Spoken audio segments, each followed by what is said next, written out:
안녕하세요. 계획대로라면 지난달에 결혼식을 했어야 할 20대 후반의 여성입니다.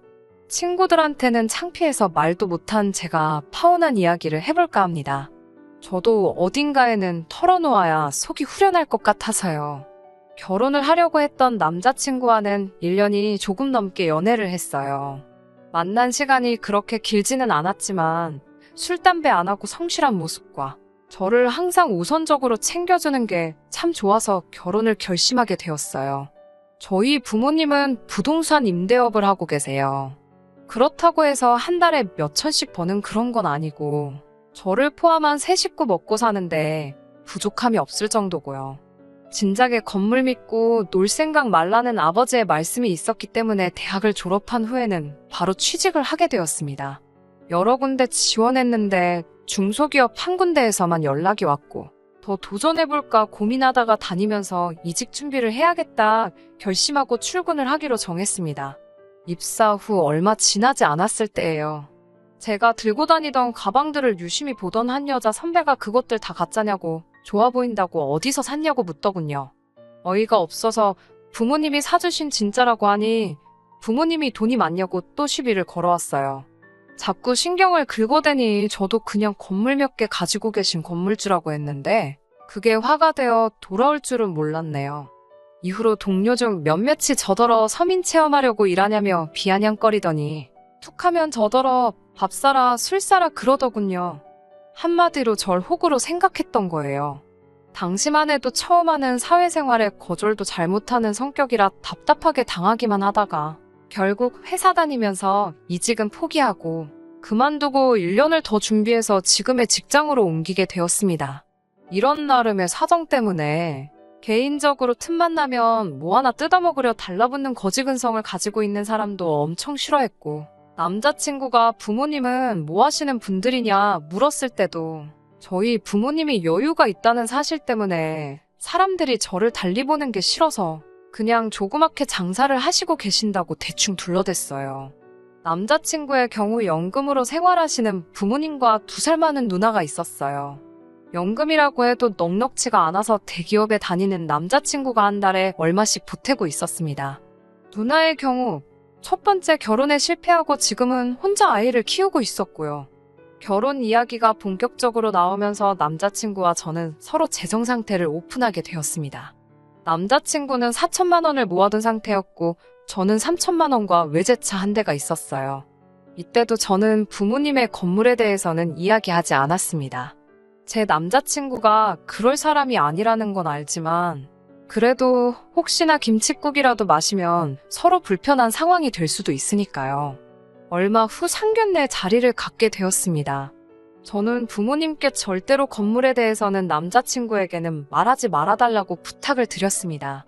저희 부모님은 제가 첫 직장에서 얼마나 마음고생을 했는지 옆에서 다 지켜보셨기에 제 마음을 이해해 주셨습니다. 남자친구 부모님이 초밥을 좋아하신다길래 유명한 일식집으로 약속을 잡았어요. 식사를 시작하면서 본격적으로 저희 결혼식과 집 문제, 그리고 혼수 예단 등은 어떻게 할 건지 이야기를 나누게 되었습니다. 시댁에서는 5천만 원까지 지원해 주실 수 있다고 하더라고요. 친정 부모님도 그러면 똑같이 5천을 해주겠다고 하시면서 이참에 혼수도 반반하는 게 어떻겠냐고 물으셨어요. 그러자 남자친구 어머니께서 듣자하니 당신 아들이 모은 돈이 1,000만 원이 더 많더라며. 그러니까 혼수는 저희 쪽에서 하는 게 맞겠다고 하시더군요. 순간 좀 치사한 생각이 들었습니다.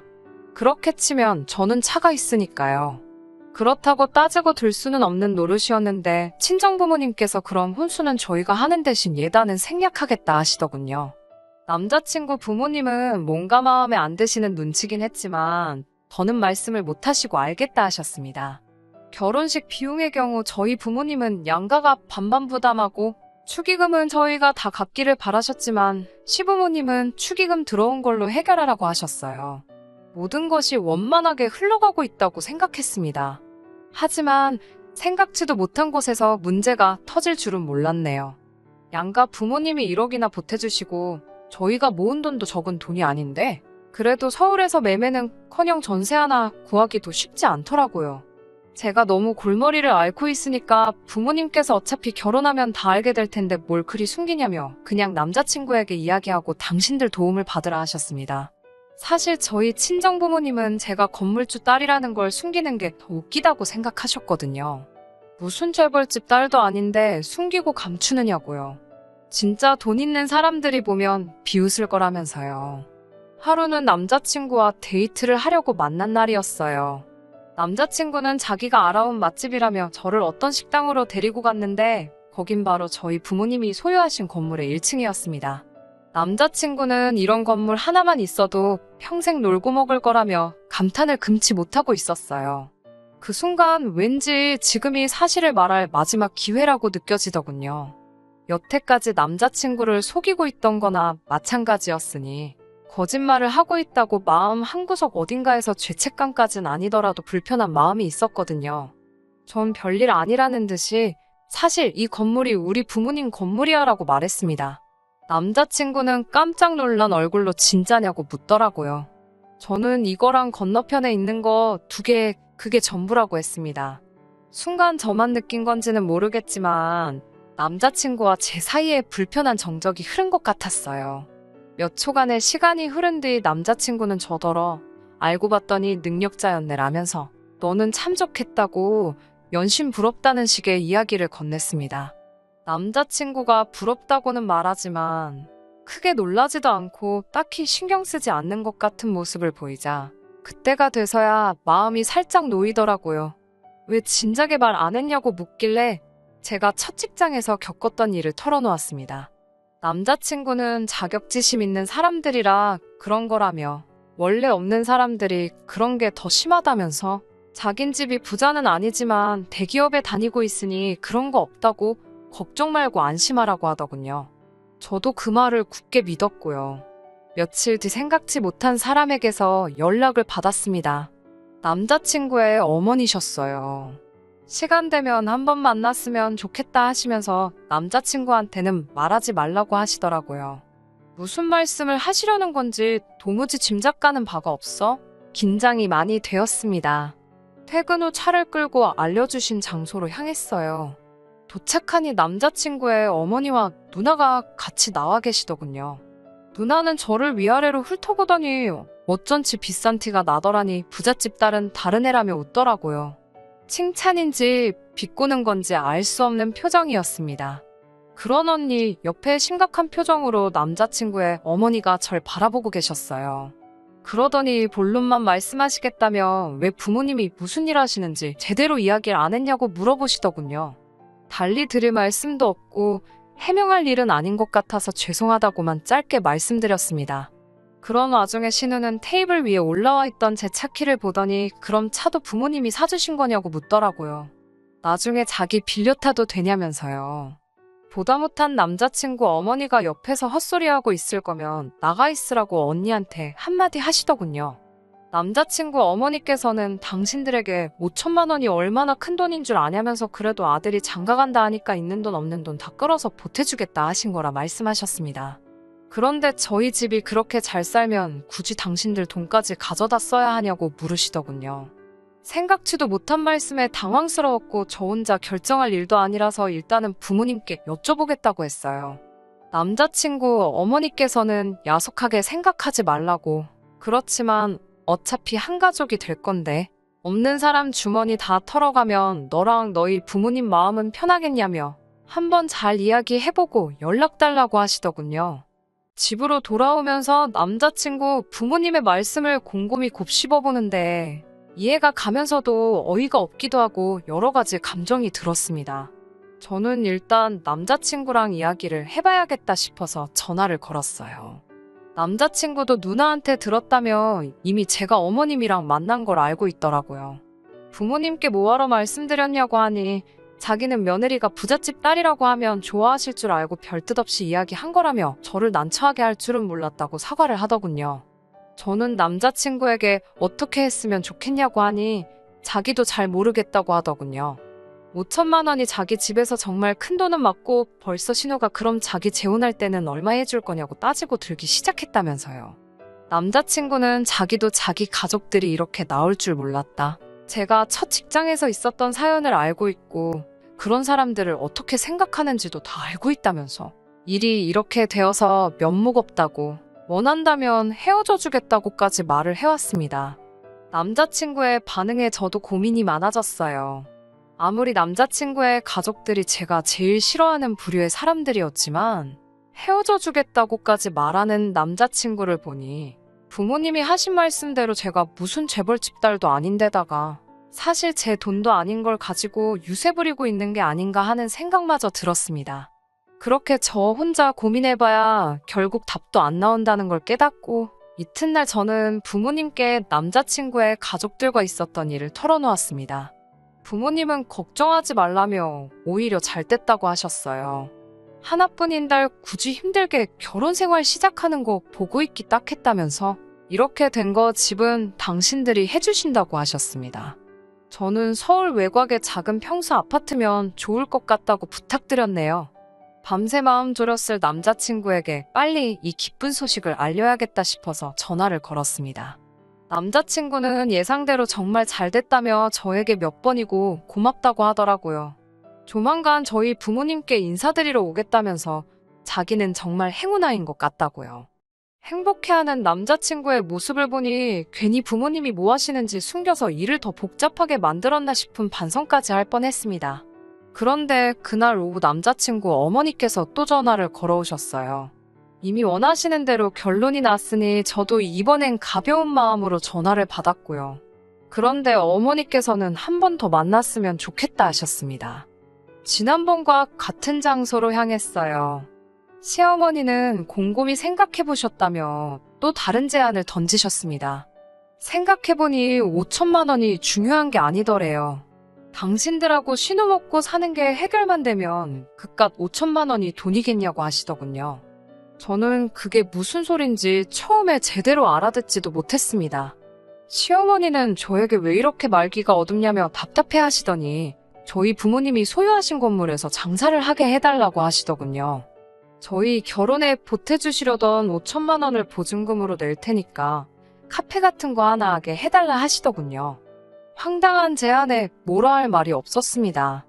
그건 안 될 것 같다고 하니까 저더러 네 건물도 아니고 네 부모 건물인데 왜 네가 안 된다고 하냐며 발끈하시더라고요. 제가 이건 부모님께 여쭤볼 가치도 없는 질문이라고 남자친구도 지금 이런 얘기 저한테 하시는 거 알고 있냐고 물었습니다. 그리고는 남자친구에게 전화를 걸어 지금 빨리 오라고 했어요. 약속 장소가 남자친구 회사에서 멀지 않은 곳이었거든요. 저와 어머님이 같이 있다고 해서인지 불이 나게 왔더군요. 방금 있었던 대화를 설명하려고 하니 남자친구 어머니께서 당신이 하신다며 저를 막으셨어요. 남자친구는 한참을 듣고만 있더니 저에게 말이 아예 안 되는 건 아니지 않냐고 되묻더라고요. 자기 가족들이 돈 벌 생계수단이 생기면 자기가 생활비를 도와주지 않아도 되고 그러면 우리도 돈을 더 빨리 모을 수 있지 않냐고요. 저는 결국 가방에 있던 노트랑 펜까지 꺼내서 숫자 계산을 하기 시작했습니다. 남자친구 어머님의 계산이 왜 가당치도 않은지 하나하나 조목조목 설명을 해야만 했어요.